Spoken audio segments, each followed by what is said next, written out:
I want to talk about veganism as a diet. This is a world premiere. This is a world.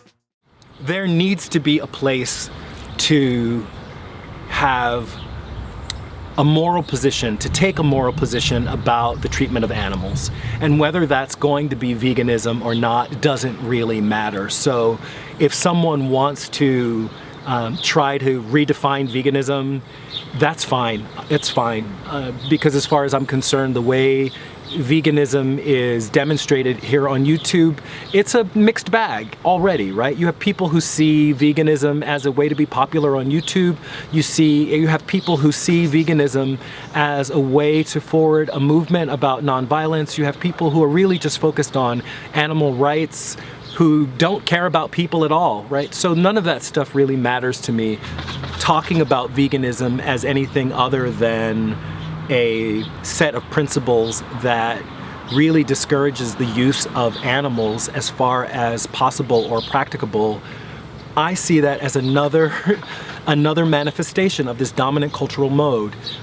Principles about the use of animals are not marketable. And ultimately, if I'm trying to be marketable, it's not going to be useful to me. And so to have someone step forward and try to make veganism something that can be capitalized upon doesn't surprise me. But as I said before, we still will need to have a place to talk about animal rights.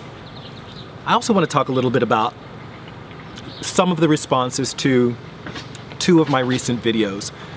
One of those videos was about the vegan cheetah and talking about how that smacked of white supremacy, and there were people who were really insistent that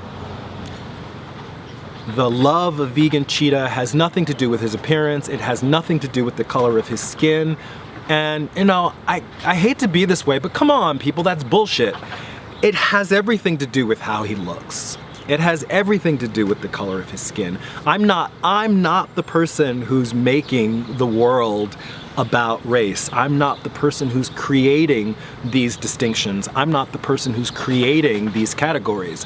I live in this world and I encounter these issues every day, and I'm calling it like I see it. What's interesting is that Charles actually chimed in a little to respond to something that someone else had said, and I hope that he watched the video. And it wouldn't be the first time that he's watched one of my videos.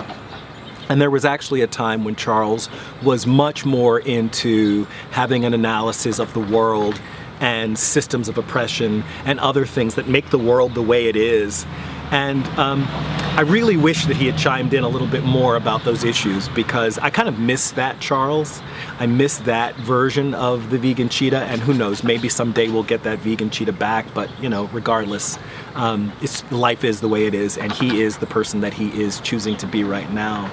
But I was having a conversation with a friend today, and just it occurred to me that it is much easier to talk about issues of gender than it is to talk about issues of race.